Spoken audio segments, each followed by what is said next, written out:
lára àwọn ìdí pàtàkì tí àwọn ìlú táwọn ìpínlẹ̀ táwọn orílẹ̀-èdè kan fi máa ń ṣubú yakata tí wọ́n máa ń pín sí ẹgbẹẹgbẹ̀rún ọ̀nà mo ní lára ẹ̀ ní ẹ̀sìn àti àṣà wà. ẹ rí i pé lórílẹ̀-èdè Nàìjíríà tá bá wò dáadáa ẹ̀sìn wa lè papọ̀ ṣùgbọ́n àṣà wa ò báramu, ìwọṣọ wa ò báramu, ìjẹun wa ò báramu, èdè wa ò báramu. That means kò yẹ ká jọ wà papọ̀ initially, ó yẹ ká wà lọ́tọ̀ọ̀tọ̀ ní ìran Yorùbá ká wà lójú kan ká máa ṣèjọba wa. Kò yẹ kó nira fún wa láti pín, kò yẹ kó nira fún wa láti wà self-determined, kò yẹ kó nira fún wa kí ẹ̀yà Ìgbò kan dúró lọ́tọ̀, káwọn Haúsá kan dúró lọ́tọ̀, kí Fúlàní kan dúró lọ́tọ̀. Àwọn tí wọ́n jọ ń sọ èdè kan náà kò sí nǹkan tó burú tí wọ́n bá dúró lọ́tọ̀ọ̀tọ̀ láti ṣèjọba wọn. Àwọn ìdí lára ìdí tí ìlú fi máa ń ṣubú yakata òun náà ni wípé káwọn olórí ọmọ gbà ká wà self-determined. Gbogbo eléyìí máa ń ṣubú yakata ni. Ẹ rí i pé day by day ni agitators ń pọ̀ sí. Gbogbo àwa tá ń béèrè fún ìyapa Nàìjíríà à ń gòkè sí day by day, à ń pọ̀ sí ni day by day, òun wá ń sọ̀kan sí ni day by day, òun wá ń gòkè sí ni day by day, à ń dẹ́rù bàjọba ni day by day. Wọn ò mọ́wọ́ tán fẹ́ fi jẹ́ day by day. Àwọn eléyìí a máa fa ìyapa. Lára nǹkan tí máa ń fa ìyapa tí máa ń fa ìṣubú orílẹ̀-èdè ni owú jíjẹ sí àwọn ẹ̀yà kan pé ẹ̀yà ń dìde ẹ̀yà ń gòkè. Wọ́n sì wá lè gòkè ńgbà táwọn ò gòkè. Tẹ́ bá wo dáadáa lórílẹ̀-èdè Nàìjíríà àwọn ẹ̀yà kan dúró ní dúró wípé kò yẹ kéèyàn kàwé, àwọn ẹ̀yà kan dúró ní dúró wípé dandan nìwé kíkà. Àwọn tí ó wá kàwé wá ń jowú àwa tá ń kàwé. Àwọn ẹ̀yà kan dúró ń dúró wípé àwọn ò lépo, wọ́n wá ń jowú àwọn ẹ̀yà tó lépo, wọ́n fẹ́ bá àwọn tó lépo pín owó epo wọn. Lára ìdí tí wọn ò fi fẹ́ kórílẹ̀-èdè ó pinnu, àwọn ẹ̀yà kan ń wo ilẹ̀ Yorùbá gẹ́gẹ́ bíi pé àwọn náà ní bọ́dà tó súnmọ́ bíi báyìí tán ti lè kó nǹkan báyìí wọlé. Àwọn ló ní seaport, wọ́n lè import nǹkan wọlé, àwa ò ní. Bó o láṣẹ wá jẹ́ kí wọ́n lọ, tán bá lọ àní ráàyè kó nǹkan wa wọlé mọ́. Àwọn kan wò ó gẹ́gẹ́ bí ẹni pé àwa la ní international airport, táwọn bá fẹ́ travel abroad ibo làwọn gbà. Lára àwọn ìdí pàtàkì tí àwọn olórí wa fi jẹ gàba tí wọn ò fẹ́ jẹ́ ká lọ nìyí. Yorùbá sì ní Ìdòwú kìí ṣẹrú ìbejì. Ohun tí kálukú fẹ́ ọ̀tọ̀ọ̀tọ̀, ohun tí múnú kálukú dùn ọ̀tọ̀ọ̀tọ̀, ìlépa kálukú wọ ọ̀tọ̀ọ̀tọ̀. Látayébáyé nílẹ̀ Yorùbá ti fẹ́ jọ̀gá, lọ́mọ Yorùbá ti fẹ́ dépò gíga, láti fẹ́ lámì, láti fẹ́ lápá.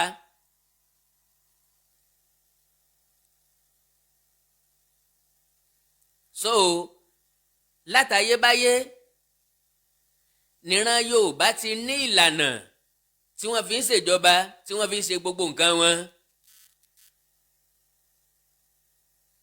So now kí n tó tẹ̀síwájú ẹ jẹ́ kí n kọ́kọ́ kí gbogbo àwọn ọmọ ìyá wa tí wọ́n ń ṣe ìwọ́de káàkiri tí wọ́n ń polongo Oòduà nation. God bless you all. Àánú Ọlọ́run aláyọ̀ nífẹ̀ẹ́ nìkọ̀ọ̀kan yín sílẹ̀. Ṣùgbọ́n ẹ jẹ́ ká sáré pera wa sí àkíyèsí kan. Lára àkíyèsí tá a fẹ́ pera wa sí òun ni wípé ẹ má sọ̀rọ̀ àlùfàǹsá lóde, ẹ má tọ̀yàn, ẹ má tọ̀ àwọn ọlọ́pàá. Ibì kan láwa yìí ẹnìkan kò lè mú wa, ẹnìkan kò lè ṣe, kò sẹ́ni tó fẹ́ mú yín tẹ́lẹ̀tẹ́lẹ̀, ẹ̀yin ni kẹ́ ẹ má invite àwọn èèyàn kan wá mú yín. Ẹnìkan kò lè ṣe nǹkan kan fún wa, ìyẹn ọ̀kàn yín.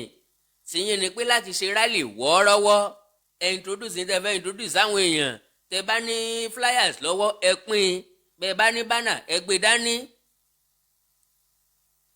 Ìkéde ìyìn rere òun nìyẹn. N tá a gbé lọ́wọ́ rèé o.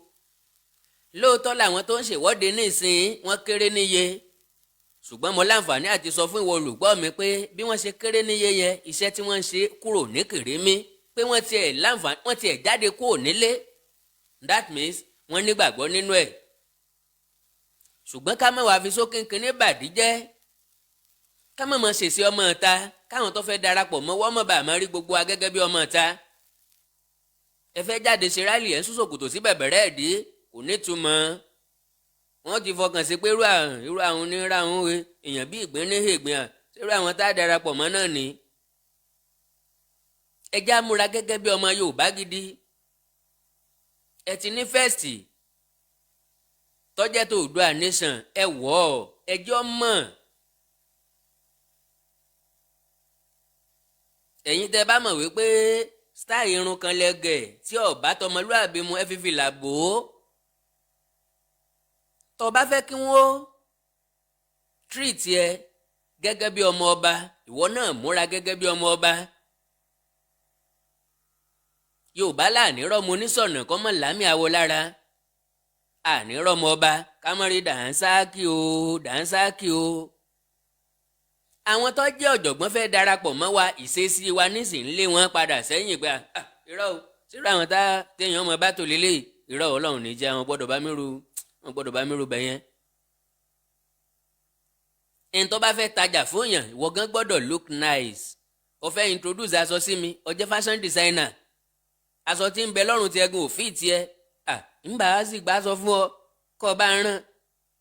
èmi ò kì í gbà sọ fún télọ̀ tó máa sọ ràn télọ̀ tó máa sọ gbẹ́ ni because kò sí télọ̀ tí ò lè rán sọ kò sílẹ̀ tí ò lè tẹ pẹ́dà kò sílẹ̀ tí ò lè fòwú sínú abẹ́rẹ́ ṣùgbọ́n télọ̀ tó máa sọ gbẹ́ tí yóò gbẹ tí yóò dùn òrèǹtè lọ́rùn mi tí ó dàbí ẹni pé wọ́n bí mi mọ́. gẹ́gẹ́ bẹ́ẹ̀ lo Oòduà nation a fẹ́ introduce ẹ̀ séèyàn kan àwa gangan gbọ́dọ̀ jẹ́ kí wọ́n rí kinní yẹn lára wa a gbọ́dọ̀ wà respectful pẹ̀lú approach wa. a fẹ́ bá àwọn àgbà sọ̀rọ̀ ẹjá dọ̀bálẹ̀ ẹjá kúnlẹ̀ ẹjá pọ́n wọn lé. that means à ń fà wọ́n mọ́ra nu à ń fà wọ́n gbà àwọn ọmọ yìí dẹ̀ lẹ́kọ̀ọ́ o. ọmọdé tó bá mọ ọwọ́ wẹ̀ yọ́ bá gbà jẹun tí wọ́n bá bá àwọn ọmọ yìí ṣe èèyàn ní kábàámọ̀ àwọn òye díẹ̀díẹ̀ tí òye wọn á dẹ̀ fi yé wọn. bí èèyàn ṣe invite èèyàn sínú agbónu. back to business. Oòduà nation ọ̀nà wo la fi gbà á ọ̀nà wo làpẹẹrẹ fi hàn pé orílẹ̀-èdè yìí ti wà ní bèbè ìṣubú.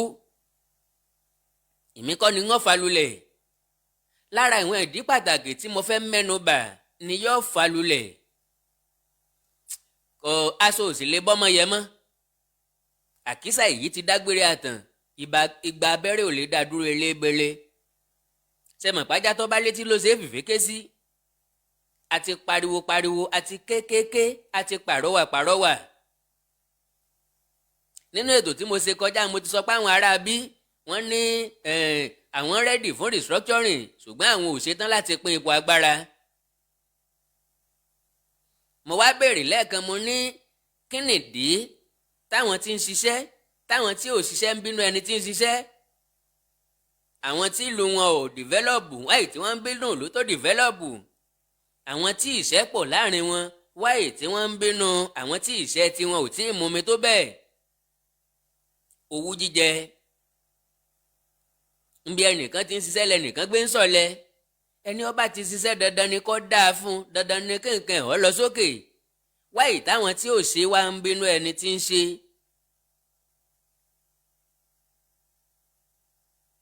kò sí ẹni méjì tó máa ń fa ìṣubú orílẹ̀-èdè bí kìí ṣe àwọn èèyàn nú orílẹ̀-èdè yẹn gangan àti àwọn adarí ibẹ̀.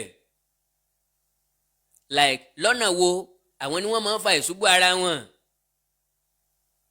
àṣìlò agbára nípa òṣèlú nípa ọrọ̀ ajé lórílẹ̀-èdè fi ń ṣubú yakata.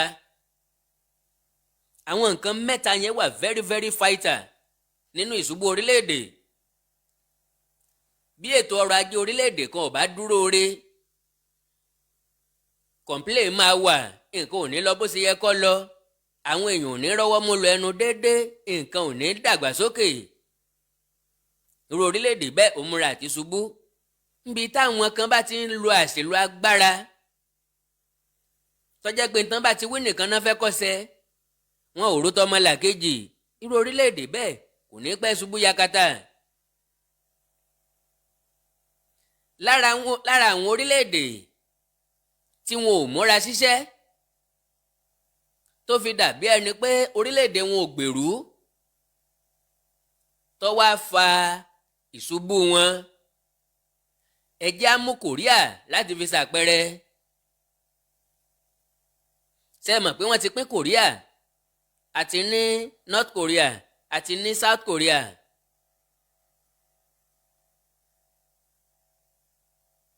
Could you believe pé bí Korea ṣe wà lórílẹ̀‐èdè Nàìjíríà ṣe wà,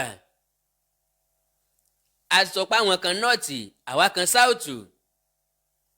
Àwa tá a jẹ́ sáùtù lára wa àwa la lépo,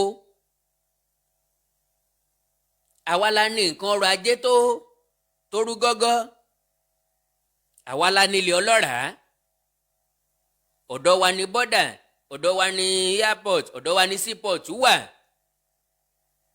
Òkè ọya wa jẹ́ aṣálẹ̀, ṣùgbọ́n àwọn náà ní nǹkan àmúṣọrọ̀ bí wọn ò tiẹ̀ gbàgbọ́ nínú ẹ̀.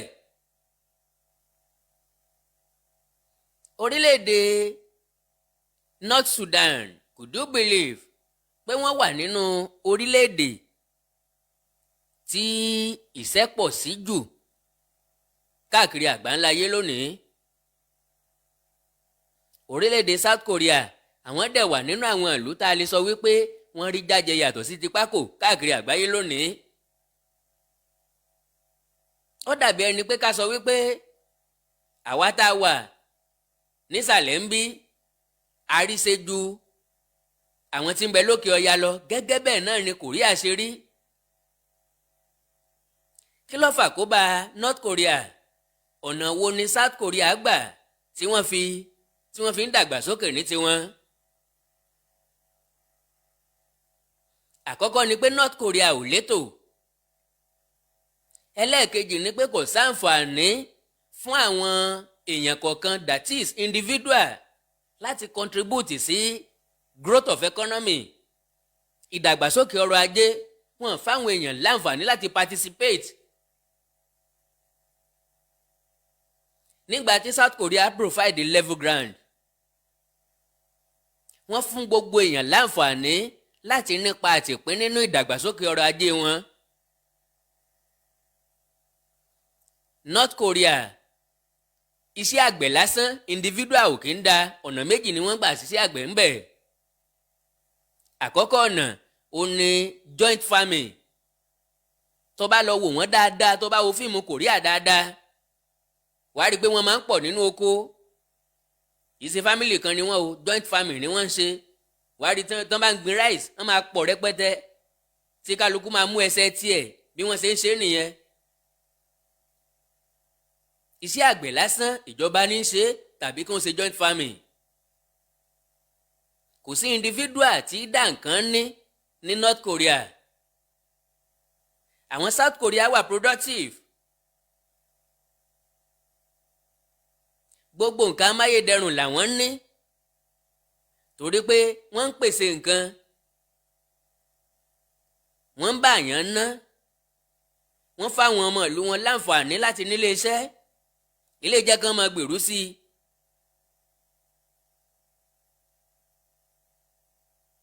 Tẹ́ ẹ bá wá wo Nàìjíríà dáadáa, ẹ rí i pé oríṣiríṣi nǹkan ló yẹ kéèyàn ó ṣe, ṣùgbọ́n téèyàn láǹfààní àti ṣe tó bá ti bìlọ́ǹgì síbì kan. Gbogbo àwọn eléyìí máa ń fa orílẹ̀-èdè ya bí ọwọ́ aṣọ. Bí South Korea ṣe ń dàgbàsókè ní North Korea ń rẹ̀yìn lójoojúmọ́. Lára ìdí pàtàkì àwọn nǹkan tí tó máa ń fa orílẹ̀-èdè wálẹ̀ òun ni wípé nígbà tí àwọn alágbára nínú ìlú tí wọ́n bá jẹ gàba, àwọn tó lówó nìkan ni wọ́n láǹfààní àti tàrẹsì. Àwọn tó lówó nìkan ló dominate ẹkọ́nọ́mì orílẹ̀-èdè. Irú orílẹ̀-èdè bẹ́ẹ̀ máa ń fàyà.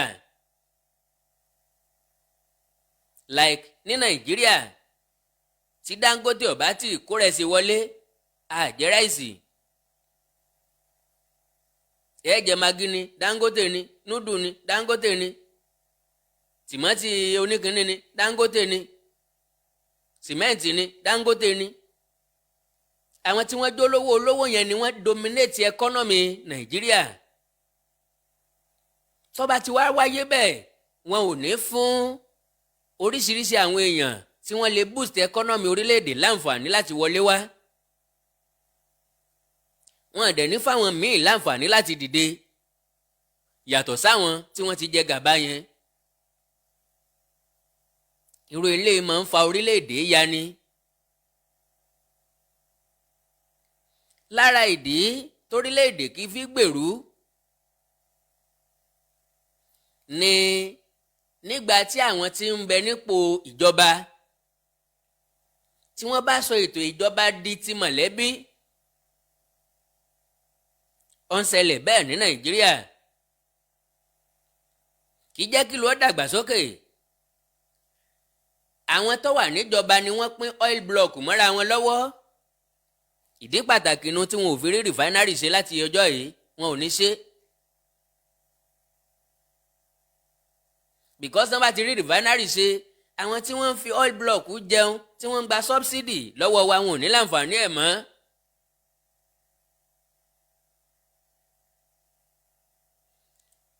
tán bá fẹ́ privatize nǹkan àwọn ọ̀rẹ́ wọn ni wọ́n máa ń privatize ẹ̀ sí lọ́dọ̀.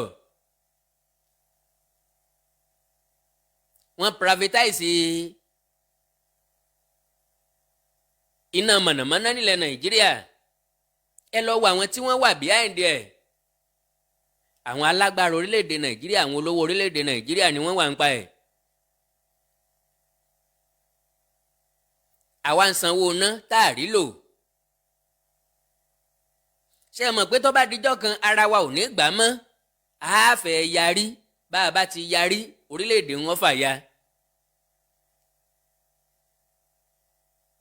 oríṣiríṣi nǹkan ni wọ́n dominate bẹ́ẹ̀ tó jẹ́ pé àwọn tó wà ní òkè àwọn ni wọ́n ń ṣe àkóso gbogbo nǹkan.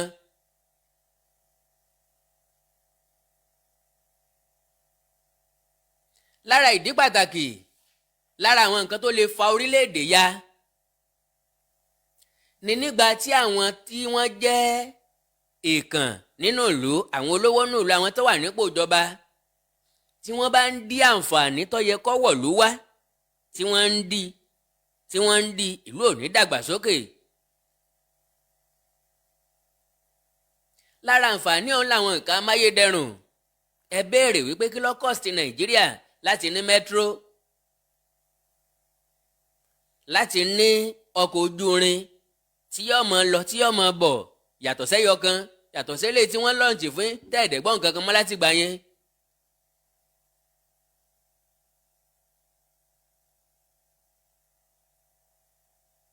mo ti ẹ̀ gbọ́ pé president Austria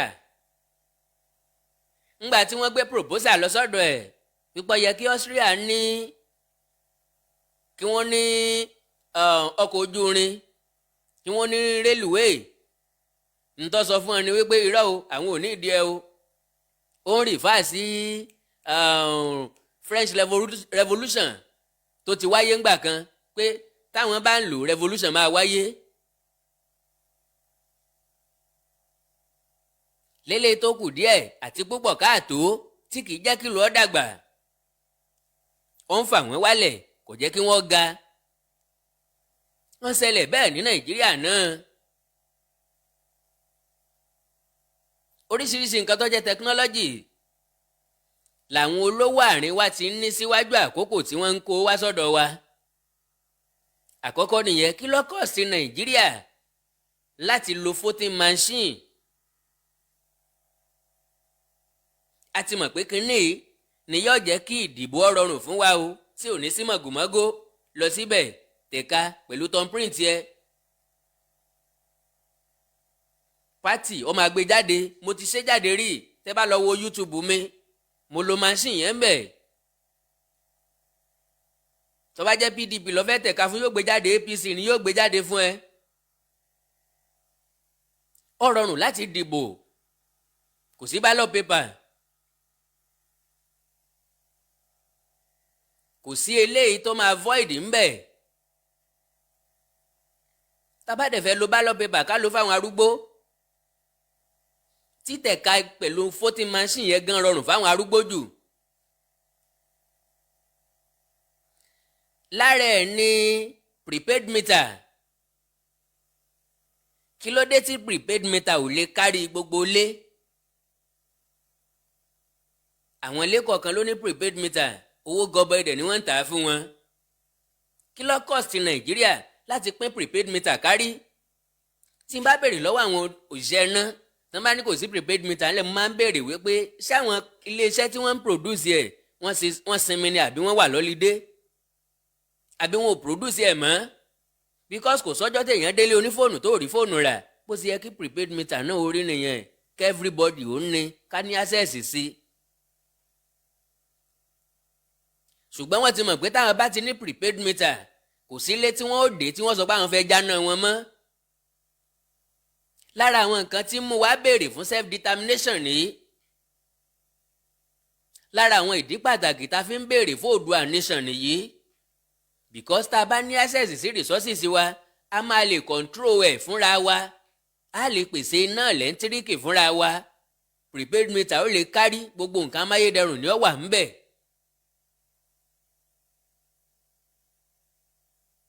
lára ẹ̀ náà ni kò jẹ́ kí wọ́n tún refineries ṣe. àwọn tó àwọ́dù oil block fún girlfriend wọn ọjà ò ní tà mọ́ tán bá ti tún refineries ṣe. orílẹ̀-èdè Nàìjíríà lórílẹ̀-èdè tí wọ́n mọ̀ láàrin orílẹ̀-èdè àgbáyé tó jẹ́ ìkàjù. mo ti sọ rí wípé epo rọ̀bì nílẹ̀ Nàìjíríà ó dàbí àgbẹ̀ tí ń gbin iṣu. àwa la lépo rọ̀bì àbí àwa dúró gẹ́gẹ́ bí àgbẹ̀. àwa dáko asánko adáko agbinṣu sí iṣu ọ̀hún wá ta àwa wà á. meanwhile alódó tá a lè fi gún ṣùgbọ́n ti bàjẹ́, that is refineries wa tá a lè fi refine ẹ̀ kó fi di eléyìí tá a fi lo mọ́tò, kó fi di eléyìí tá a fi lo generator. ṣùgbọ́n kàkà ká tún refineries yẹn ṣe tí í ṣe odó wa tá a fi ń gúnyán tá a fi gúnyán, àwa ń ta iṣu fáwọn tó lódó. mọ́tò tá a fi gbé iṣu lọ ìyẹn ó béèrè owó lọ́wọ́ wa, yóò gbowó. ó tún máa dúró síbi tó ti fẹ́ taṣu dìgbà tí wọ́n tó já iṣu kúrò nínú ẹ̀, owó ọmọ lé sí lójoojúmọ́. tó bá wá já iṣu kalẹ̀ tán àwọn tó lódó máa gún, that is wọ́n refine crude oil wa,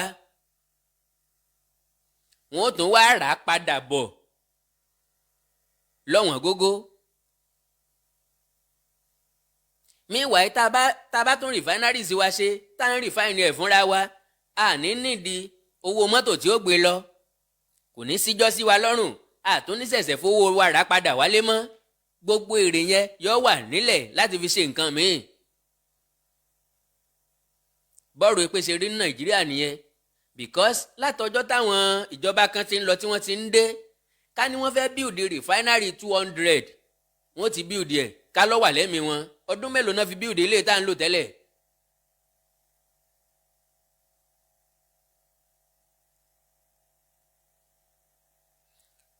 ní ọjà Nàìjíríà èèyàn tuntun mélòó lẹ́rí tó darapọ̀ mọ́ mákẹ́ẹ̀tì.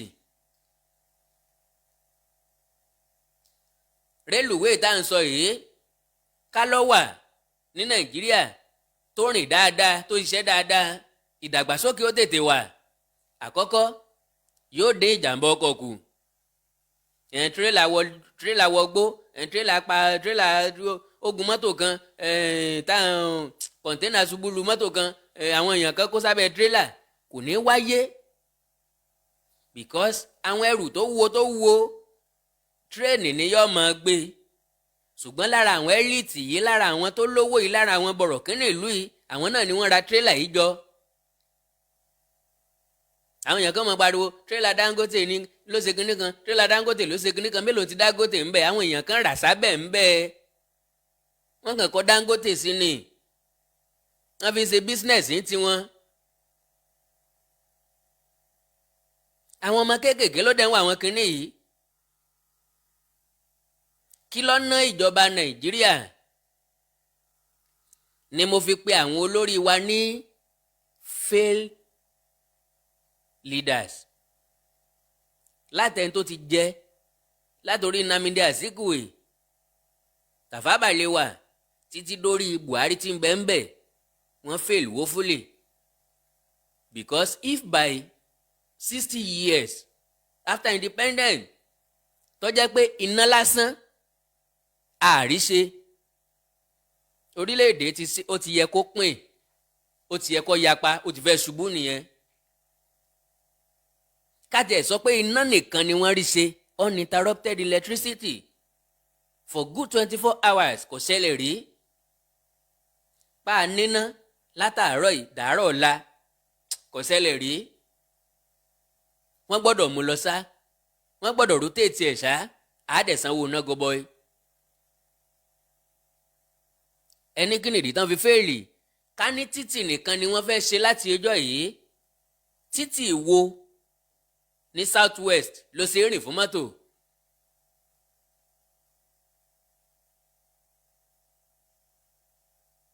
Mo ti rìn ìgboro Ìbàdàn lónìí, já kòtò já gegele, já kòtò já gegele. Wọ́n ní díẹ̀díẹ̀ mà ní díẹ̀díẹ̀ kẹ̀, èmi ni àbójú ọ̀nà.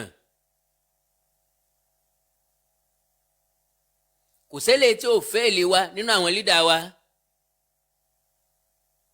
Kálẹ̀tò ọrọ̀ ajé ni ètò ọrọ̀ ajé wa ò stable, owó wa ń fluctuate, kò níyì mọ́. Kò sí nǹkan ẹyọ kan tí wọ́n rí ṣe. Ó dẹ̀ níyì ọdún mọ́dún tí tírèènì ti ń kọjá ní US, kọjá ní UK, kọjá ní Germany, kọjá ní France. Tírèènì gan máa tírèènì náà wọ̀ lọ sọ́nà jíjìn. Ilẹ̀ fi ní rí tírélà tí yóò máa gbé kọ̀ńténà láàrin ìgboro tiwọn débi pé yóò ṣubú lu mọ́tò. Epo gan tírèènì ni wọ́n fi ń gbé, ní táǹkà tí wọn ò fi máa gbiná.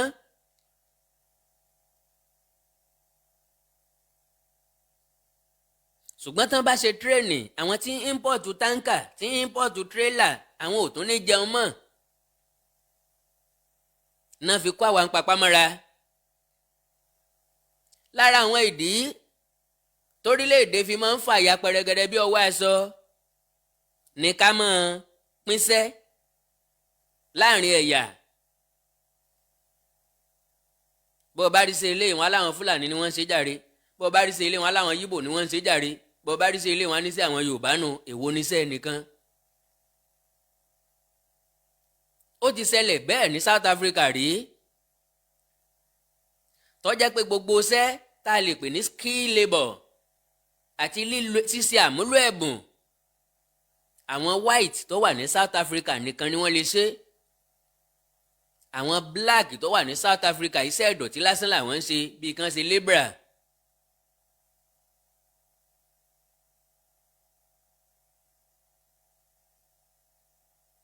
Káwọn náà tó dé gbèdéke àkókò kan kí wọ́n tó yarí, kí apartheid tó ṣẹlẹ̀, kómìnira ó tó padà dé, kórílẹ̀-èdè South Africa ò tó bọ́.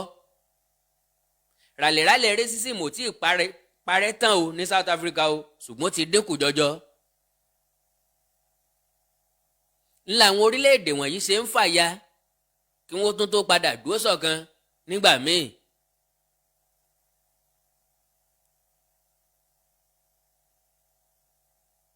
Nígbà tí àwọn tí wọ́n jẹ́ olórí bá ní ìwà nìkànjọpọ́n, a máa fa orílẹ̀-èdè ya. Àwọn nìkan wọ́n fẹ́ ká máa gbókọ wọn, àwọn nìkan wọ́n fẹ́ máa ṣe nǹkan mèremère, àwọn ọmọ wọn ni wọ́n fẹ́ kó dupò lẹ́yìn wọn, a máa fa orílẹ̀-èdè ya. Nígbà tí ìjọba tí ń bẹ lórí àlééfà tí bá ń lo gbogbo agbára láti gbé ọ̀pá àṣẹ, ọ̀pá agbára lé ọmọ inú ẹgbẹ́ ẹnìkan gangan lọ́wọ́, a máa fa orílẹ̀-èdè ya. Ìdí ni pé nínú òṣèlú, nínú ìdìbò, ìfẹ́ aráàlú ńlọ yẹ kó jẹ́ pàtàkì. Ẹni tẹ́ ẹ fẹ́ fà fún wọn sọ tẹ́ wọn lọ́rùn, ẹ ṣe jẹ́ kí wọ́n pinnu fúnra wọn. Ó ṣẹlẹ̀ lórílẹ̀‐èdè Nàìjíríà náà bó bá jẹ́ PDP ní bẹ́ẹ̀nbẹ́ bó bá fẹ́ kú ńbẹ̀ PDP ní yóò fẹ́ kó tún gbọ̀ pàṣẹ lọ́wọ́ òun. Kì í ṣe torí ìfẹ́ ìlú ni wọ́n ní o ṣùgbọ́n torí àwọn nǹkan kọ̀kọ̀ tí wọ́n ṣe kí wọ́n mọ̀ bá rẹ̀ ni yẹ̀ wọ́n ń díwò. Bíjọba kan bá sì ti wà tí ọ̀rẹ́ ni tú díẹ̀ ìjọba bẹ́ẹ̀ á máa ṣe nǹkan mú jẹ. Later on lẹ́tọ́ wa máa mọ̀ wípé irú ìjọba bẹ́ẹ̀ ti pa àwọn èèyàn nù ìlú ẹ̀ lápasáyé. Ìjẹgàba àwọn olórí olówó wa jẹ́ péréte àwa mẹ̀kúnnù àwa tálíkà àwa wá pọ̀ jáǹtirẹ́rẹ́. Àwọn tí wá ń jiyàn gbé wọn ò tún rí olówó jí gbé wọn ò rọ́mọ olówó jí gbé àwa tálíkà náà ni wọ́n tún ń jí gbé la tún ń dáwó fúnra wa ká tó ríra wa gbà lọ́wọ́ wọn. Ẹ wá lórílẹ̀‐èdè ò tí ì débi tó ti fẹ́ ṣubú yakata.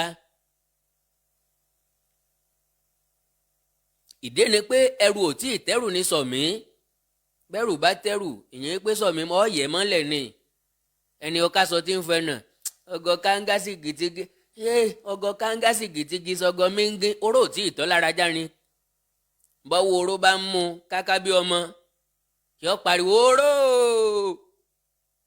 kíní ìtijọ́ ń jẹ́ o. Ilẹ̀ Yorùbá wá ní àwọn o sìnrú mọ́ àwọn fẹ́ wà lómìnira àwọn kan tó wá jẹ gàba wọn là ní lọ for what? Kí ló dé? Lára àwọn nǹkan tí máa ń fa orílẹ̀-èdè ya pẹ́rẹ́gẹ́dẹ́ tó lè mú kí Nàìjíríà ó ṣubú ni nígbà tí ìjọba ti ń bẹ láàrin tí ó bá lágbára. Ìyẹn làwọn eléèbó ń pè ní weak central government. Ó ń ṣẹlẹ̀ Nàìjíríà báyìí torí pé ìjọba ti ń bẹ láàrin wíìkì débi pé wọn ò lágbára kankan. Ìjọba tí ò lè pẹ̀tù tí ò lè dẹ́kun sùmọ̀mí everyday ni wọ́n ń jiyàn gbé ó lè má ṣẹlẹ̀ ládùúgbò yín ni ó jẹ́ kó mọ̀ wọ́n lè má pariwo lórí rédíò àti tẹlifíṣàn mọ́ ni ó jẹ́ kó mọ̀ every blessed day náà ń jiyàn gbé. Ìwọ rò pọ́n ti sinmi pípààyàn lókè ọya every blessed day ni wọ́n ń pààyàn níwùsì ò gbé mọ́ ni. Àwọn pépà ò ní gbé mọ́ tó bá dẹ̀ jẹ́ èèyàn 200 ló kú wọ́n lè sọ pé èèyàn 2 ló kú. Tó dáa kẹ́ mọ́ mọ́ pariwo kẹ́ mọ́ mọ́ káyà sókè kẹ́ mọ́ mọ́ bújọba. Àwọn tó kù ní tí wọ́n gbé. Lára ìwọ̀n ìdí torílẹ̀-èdè fi máa ń fàya pẹ́rẹ́gẹ́dẹ́ bí ọwọ́ aṣọ ní nígbà táwọn olórí àwọn tí ń bẹ nípò òṣèlú bá ní lọ́kàn ń pé bá a bá ṣe ń tọ́ da bá a ṣe ń tọ́ da á padà débẹ̀ àwọn èèyàn kúkú gọ̀ wọ́n wà gọ́líbù tí òṣèlú bá ti ń dẹ̀ ẹ̀yẹn já fún ráìsì ẹ rí i pé wọn ó tún dìbò fún wa ẹ̀yẹn já fún ọ láǹkàrà ọ̀pá mẹ́rin ẹ rí i pé wọn ó tún dìbò fún wa ẹ̀yẹn já fún ọ fẹ́ẹ̀sì ká fún ọ ní cap ẹ rí i pé wọn ó tún dìbò fún wa ni wọ́n fi ń fìṣẹ́ pa wa lórí débi pé tó bá di àkókò ìdìbò a máa wà forced láti ta ìbò wa either for money tàbí fúnṣẹ́.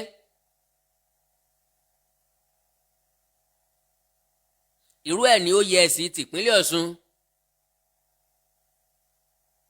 kí lẹ́sìn ó tó dé ni wọ́n ti máa ń recruit OYS wọ́n ti half recruit wọn kí n sọ bẹ́ẹ̀ yẹn káàdì ìdìbò ẹ wọ́n gbà á bọ́ bá ṣe ń fowókọ́lẹ̀ fún OYS wọ́n gba káàdì ìdìbò ẹ ó dì lẹ́sàn kọ̀ọ̀la kí wọ́n tó wá fún padà àwọn lọ gbọ́dọ̀ dìbò fún bíbẹ̀ kan wọn ò ní gbà ó ṣiṣẹ́. Political exploitation. Lára ẹ̀ ní empower ọmọ ẹgbẹ́ òṣèlú tí ń bẹ́ẹ̀ nìkan lọ́mọ ń jàǹfààní ẹ̀ ó ṣẹlẹ̀ láyé àwọn PDP náà. Nǹkan téèyàn bá fẹ́ ṣe fún ìlú kò yẹ kó jẹ́ fàǹfààní ọmọ ẹgbẹ́ òṣèlú ẹ̀ nìkan.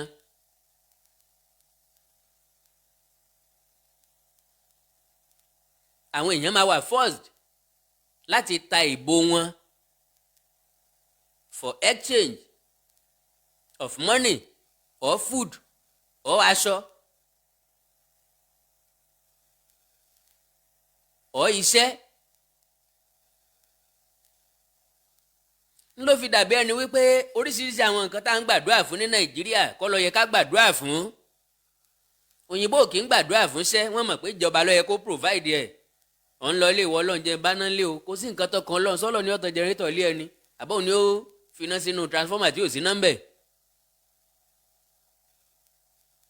Olúwa o, iṣẹ́ ni jẹ́ ń ríṣẹ́ mọ̀ ń wáṣẹ́ ni iṣẹ́ alálùbáríkà gbòlókóṣẹ́ sí kí lọ́kàn ọlọ́run pẹ̀lú iṣẹ́ tó fẹ́ ṣe. Ojúṣe ìjọba ni wọn ò dẹ̀ ṣe é.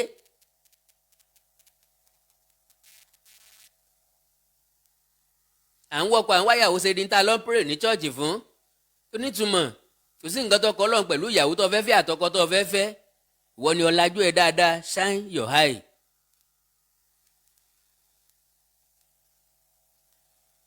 À ń kiri orí òkè asọ̀rọ̀ ẹni dẹ́síù kálíbà àrọ́kọ fẹ́ kó nítumọ̀ níbi o ti ń já sí káàfù mọ́tì ńlọkùnrin ó ti wá rí ẹ àbí kó o múra dáadáa kó o túnra ṣe kó wo kí wọ́n gbọ́ wojú rí kó wo gíláàsì kó rí pé ọmọ dùn. wá ní kán lè mọ̀ pọ̀ gbàgbọ́ o ìyámútẹ́ rẹ ní kó ọmọ góbọrùn àkàndá kí n mọ̀ yà kúrò níbi tí mò ń lọ.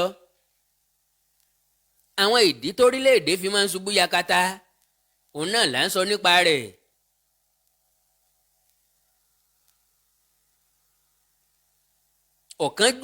ọ̀kánjúlé àwọn olórí tí máa ń jẹ́ káwọn alágbára nìkan kọ̀ǹtró ẹkọ́nọ́mì tí wọ́n fi lu agbára wọn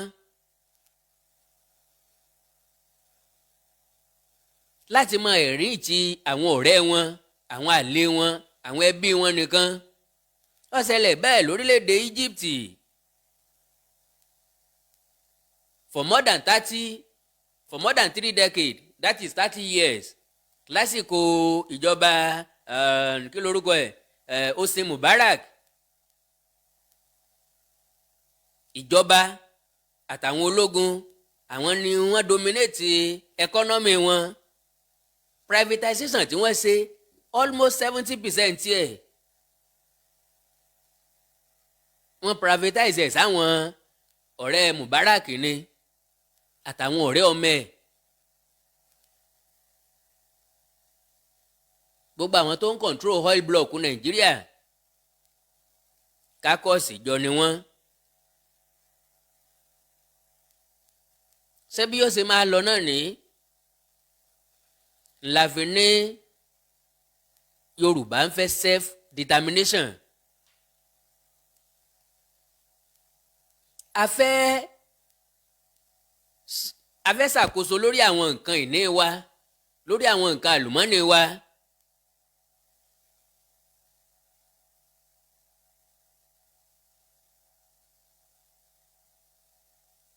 Oríṣiríṣi nǹkan ló ti pín Nàìjíríà already. Ẹ̀yà ti pín wa ẹ̀yà ni wọ́n ń pè lórílẹ̀‐èdè.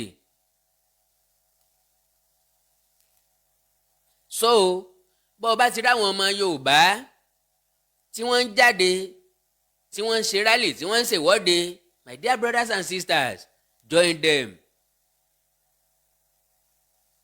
And again mo appeal sẹ́yìn ọmọ Yorùbá tẹ́ ẹ ṣèwọ́de, mo fi Ọlọ́run bẹ̀ yín, mo fi Ọlọ́run bẹ̀ yín. Ẹ jẹ́ ká fi olóyè Sunday Igboho sípò ọmọ ìyá wa.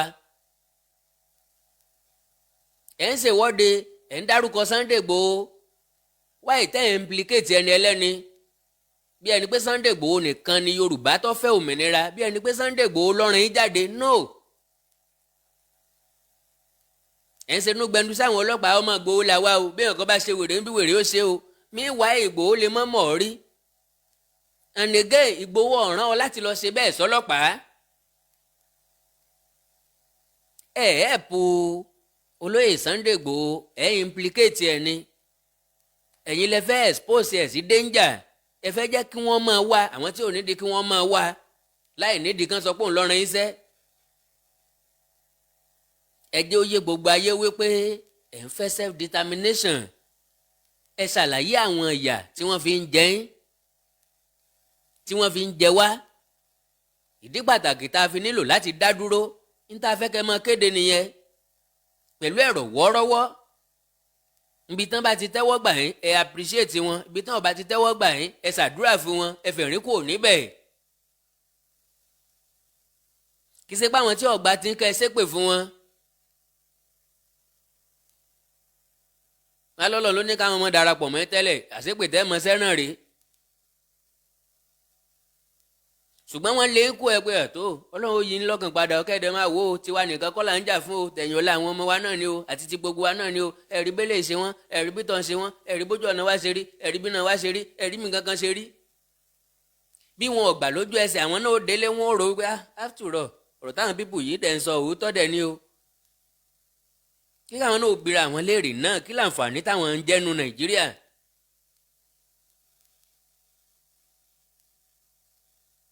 mọ̀dẹ̀ tó ń hàmà ẹ̀ bẹ́ẹ̀ bá ń ṣèwọ́de ẹ mọ́ ẹ bà sọ́.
that is ara ń tà ń wé.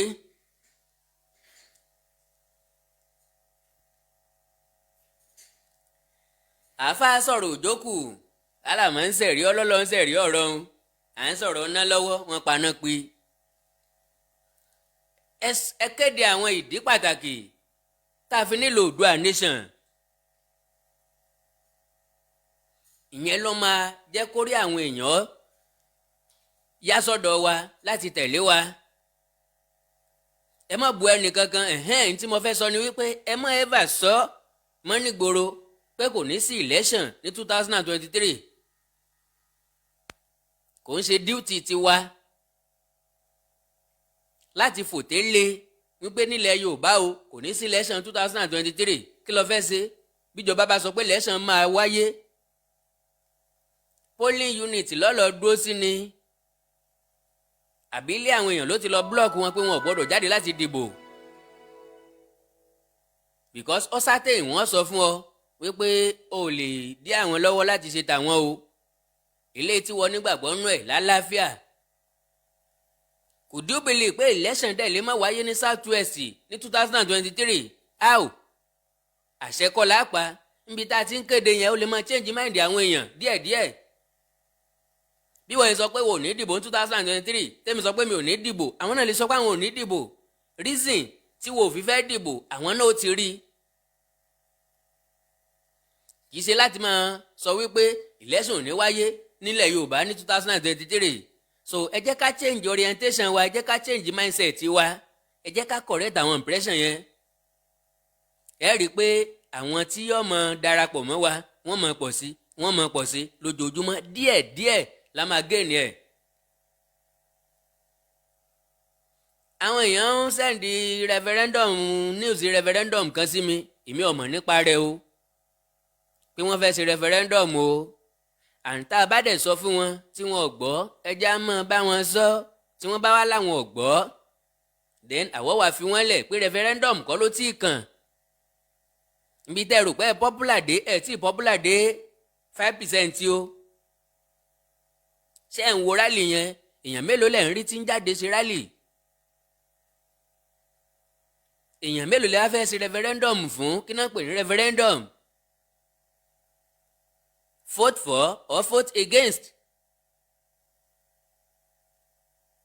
Vote for, you rest it, vote against it. Táwọn tó máa vote against ẹ bá ti pọ̀ jà wọn tó jà wá tá a fẹ́ vote fún lọ, ẹ̀kọ́ ti rọjọ́ náà nìyẹn o.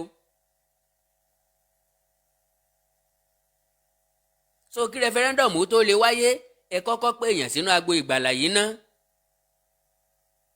Ẹ pa àwọn èèyàn wálé dáadáa. Ọlọ́run ràn wá ṣe o. Àkàndá ọtán lẹ́nu òkú kó àgbà. N ò mọ̀ pé yọ̀pẹ̀ mi tó bẹ́ẹ̀ o. Àṣà ọ̀pẹ́ lóko bẹ́ẹ̀ rí. Ẹ jẹ́ á nígbàgbọ́ wípé Oòduà nation yóò ṣeé ṣe, yóò bọ́ sí lágbára Ọlọ́run. Ṣùgbọ́n ká má sinmi, ká má ṣàárẹ̀, ká tẹpá mọ́ṣẹ́, ká sì mọ́ ṣe lọ. Ṣùgbọ́n ká kọ́mọ ọ̀dọ́ wa mọ́ fọgbọ́n ṣe é. Àwọn ará ilé wa, àwọn ará àdúgbò wa, ẹjá bá wọn sọ̀rọ̀ nípa ẹ̀.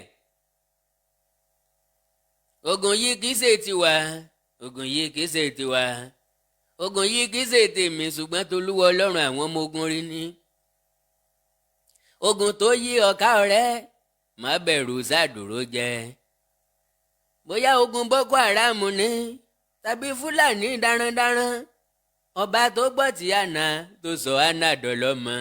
Abà ò ṣeé ságbà gbọ́. Ogun ayé wa o gẹ́gẹ́ bí Yorùbá mo ní t'Olúwa Ọlọ́run àwọn ọmọ ogun ni. Ogun yìí kìí ṣe tiwa Yorùbá, ogun yìí kìí ṣe tiwa, ogun yìí kìí ṣe tiwa, ṣùgbọ́n t'Olúwa Ọlọ́run àwọn ọmọ ogun ni.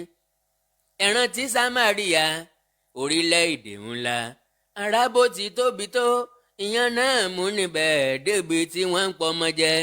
Ṣùgbọ́n Ọlọ́run wa ó wọlẹ̀ látọ̀run wá, wọ́n yí ìgbà wọn padà o, wọ́n ń jẹ wọ́n tó ń mu. Yorùbá má bànújẹ́, ogun ayé wa o mú ní t'Olúwa Ọlọ́run àwọn ọmọ ogun ni. Àkàndá ilé mi yá mọ̀ ń lọ. Ẹ má gbàgbé láti láìkì kẹ́ fọ́lọ̀ péèjì yìí, ibi táti mọ̀ ríra wa, táti mọ̀ gbọ́ra wa dáadáa náà nìyí.